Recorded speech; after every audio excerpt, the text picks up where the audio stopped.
fantastic day, and today's video is going to be an ultimate guide to Minecraft so you can get started and then get familiar with everything in this game. This guide is going to help you learn everything you need to know about this game. It's going to be very straightforward, very comprehensive, and I hope it's something you guys can easily follow along. Now, I think this video is worth watching even if you've played Minecraft before, because even myself, who I've played in years past, getting back on and learning all the new mechanics and then getting used to the menus and stuff took me quite a while, so I think even if you're familiar with this game, then this video might teach you some stuff. And I worked unbelievably hard to put this video together, so I hope this is something you guys enjoy. If you do, please make sure to leave a like rating on the video, and of course subscribe if you are brand new around here for brand new Minecraft content, and also Hytale when that comes out. I've got some really cool stuff for this channel planned down the road, so you're going to want to make sure that you do stick around. But anyways, guys, let's go and get into this ultimate guide for Minecraft and help you learn this game. As soon as you spawn into your game, you're going to spawn somewhere in the world, and you're going to have absolutely nothing on your character except full health and then full hunger, of course. Now, what you're going to want to do from here is find some kind of plot of land where you're going to start building, or at least somewhere to get your basic needs set up. Now, I'm going to recommend that the place that you start building is somewhat near where you spawn, just because if you accidentally die, then you're not too far away from where you're already building, and you won't lose all your stuff. So as far as where you should start building, I'm going to recommend somewhere that has a lot of resources. This means water, trees, maybe some potential animals so you can get food, some mob spawns, of course, at night, because you're actually going to need that a little bit. And in general, I guess somewhere where you have access to everything you need that isn't too far away. So once you've figured out your plot of land that you're going to start building, then you're going to want to go find some trees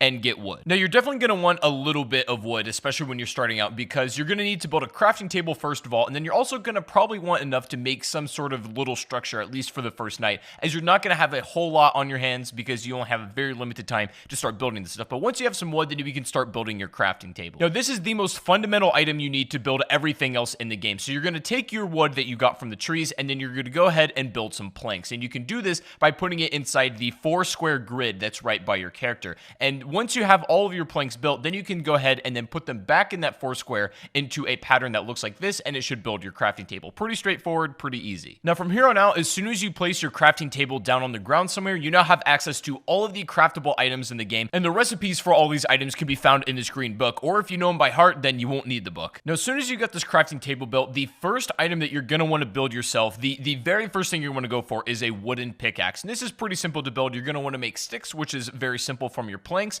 and then putting these together in the crafting table just like this should make yourself the wooden pick. Now, this is going to be your very first starter item, and it's going to help you get access to cobblestone. Now, it's going to come back into play what I said at the beginning of the video of being in an area where you have access to resources, and this includes some kind of cave, or at least somewhere where you can get cobblestone pretty easily. Now, if you cannot find it just anywhere around, then you can dig straight down and you're going to find stone. But now, don't be too worried about breaking this wooden pick. It's going to allow you to get yourself a pretty hefty amount of cobblestone to begin with, but after this, you're not going to need a wooden pick ever again. So don't be afraid to burn it all and then just, get as much cobble as possible. Now, depending on where you start mining, you might run into other resources as well, like coal or iron or even some other stuff, and if that's the case, then great, but just wait, don't mine it just yet, and wait until you make a stone pickaxe. Now, from here on out, stone picks are going to pretty much be your bulk work for mining. You make it the exact same way you just made the wooden one, and pretty much this is going to be your #1 way to clear out cobblestone, especially when you're just bulk mining, because the resources for these picks are very easily replaceable. It's literally just stone and wood, and you'll pretty much never run out of these things. But eventually, after you get mining enough, you are going to run into some iron ore, and the only way that this is going to be usable to you, the way to make it viable, is you're going to need a furnace, and with all the spare cobble, you can make one of these really, really quickly. So once you have that furnace, now you have access to melting these down. The furnace, just like the crafting table, is literally one of the most fundamental tools in this game, so I recommend you put it near your crafting table and likely in some kind of structure that you've already made for yourself, just to have it somewhere safe. The furnace is going to allow you to do literally everything from melting down ores into usable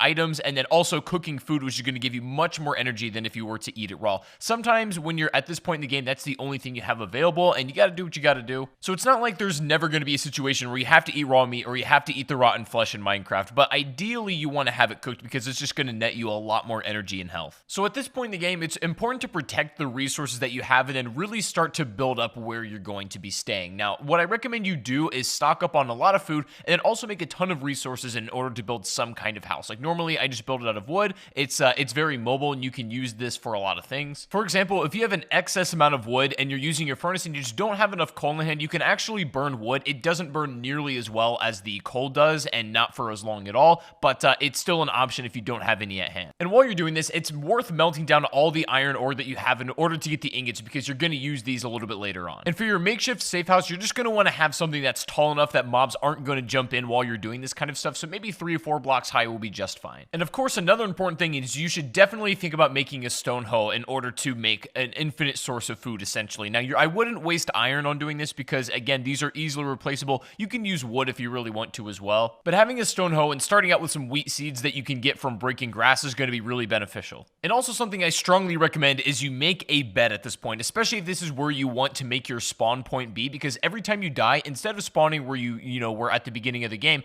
as soon as you lay in your bed for the first time, this will be your new spawn point. And of course, you can only sleep at night or when it's thunderstorming, and also there cannot be too many enemies nearby or else you won't be able to sleep either. You can bring your bed with you if you start traveling and set up like makeshift camps. If you want to change your spawn to somewhere else and be a little bit closer to like a big mine or something, you can do that as well. Just don't take it into the nether. So when setting up your wheat farm using your stone hoe, ideally you're going to want to sort of till the ground that is touching the water, because these are going to grow the fastest when you plant your seeds there. Now, it's not required that you put it up against the water, but they are going to grow faster if the dirt blocks are in the water. So that's just something to keep in mind. It can be a little bit scuffed, like just the way that you plant it, if you're going to be moving it pretty soon. But if you want to have like where you're going to be staying permanently, then you can organize it a little bit more, fence it in, and have water running in between each dirt block. There's a lot of different ways you can set up that are going to yield different results. But what's important here is the fact that this is going to be like an infinite resource of food that you can just make bread with. And so it just takes a little bit of time and your attention to take care of it. And of course, you're not going to want to step on these blocks either as you're taking care of it, but it'll be an infinite source of food and you can definitely stock up. You can use the wheat just to make ordinary items like bread, but you can also save it up and then, go for other ingredients and items to make something like a cake, which is going to last a bit longer. Now, at this point in the game, with all of your basic needs set up, this is where the game starts to get really fun, because now you can take it in any direction you like to. For example, this would be a good spot in the game to get bone meal from a skeleton, which is really, really easy to obtain. And then you can find a wolf out in the wild, tame it, and then it'll become your companion for as long as it's alive. There are countless animals that you can become friends with, and since I got on this game after the update, there's a bunch of new animals that I've never seen before, and that was really cool to see. The advantage to having a wolf, though, is that they'll follow you, especially when you're out in battle, and they'll attack whatever you're attacking, so they're definitely like an extra help in that regard. Or you could also take this opportunity, since maybe you don't have the biggest house and the biggest setup yet, you could basically take down everything and bring it with you, and then you could go off on your own adventure, maybe find a bigger cave to mine and go for diamonds and gold. What I typically like to do at this point in the game is just make sure that I have like a steady stream of resources coming in, and that includes iron, coal, that includes food, basically everything that's going to keep you alive and keep you advancing,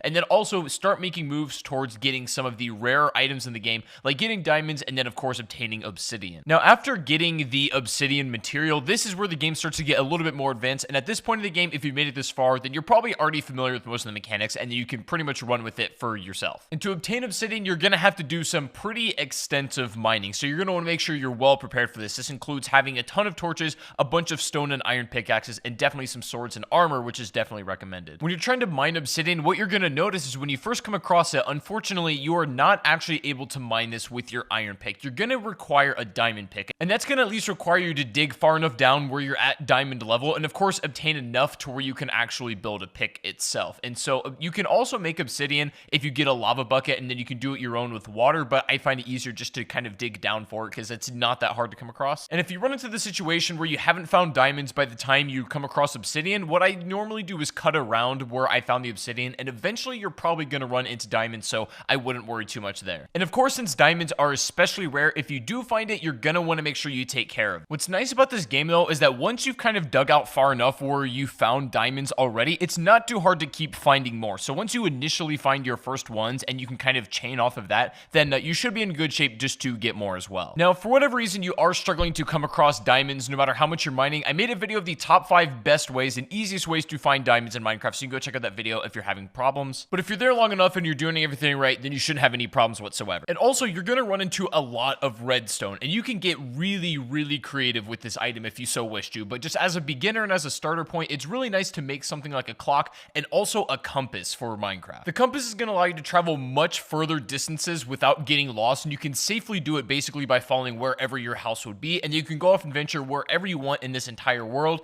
and then make your way back eventually using this compass. If you want to go a step farther, you can also make a map, which does require a little bit more materials, but it's definitely worth it if you want to go that route as well. And also, having a boat on hand is never a bad idea, because there sometimes are very long stretches of water that can be easily crossed using a boat, but are not easily crossed any other way. If you've done everything in this guide up to this point so far, then you should have a steady stream of resources, a bunch of excess stuff on hand, such as iron, coal, all that sort of stuff, and then you should have all of the basic tools you need to travel anywhere you like, and then a decent house setup as well. And from this point, you pretty much have the freedom to take the game anywhere you like to. You can take your obsidian and set up a nether portal and then go down that rabbit hole. And if you so wish to, you can work your way all the way up from this point on, all the way to the Ender Dragon if you so wish to go that route, or you can just, have fun, explore, play a little bit more casual route, and just enjoy the game. Either way, this guide was set up to facilitate both styles of play. You can just have fun and just casually play the rest of the match however you like, or you can go for the Ender Dragon and then finish the progression of the game. Either way is going to work, but now you have the tools to go in any direction you like. So anyways, guys, that is going to be the ultimate guide to getting set up in Minecraft in 2019. I hope you guys did enjoy. If you did, please make sure to leave a like, rating, subscribe if you are brand new, and let me know down below in the comment section if there's anything in specific you would like to see me make a video on. I'm going to have some videos about shaders and mods here pretty soon, so stick around for the exciting stuff. But I did want to get this guide out there for a lot of people who are just jumping back into Minecraft after a long time, or maybe have never played this game before and are just wanting to get a grip on and understanding on everything. But let me know your guys' thoughts in the comment section down below. Thank you guys for watching once again, and I'll see you all on the next stream or the next video. Take it easy, guys, and peace out.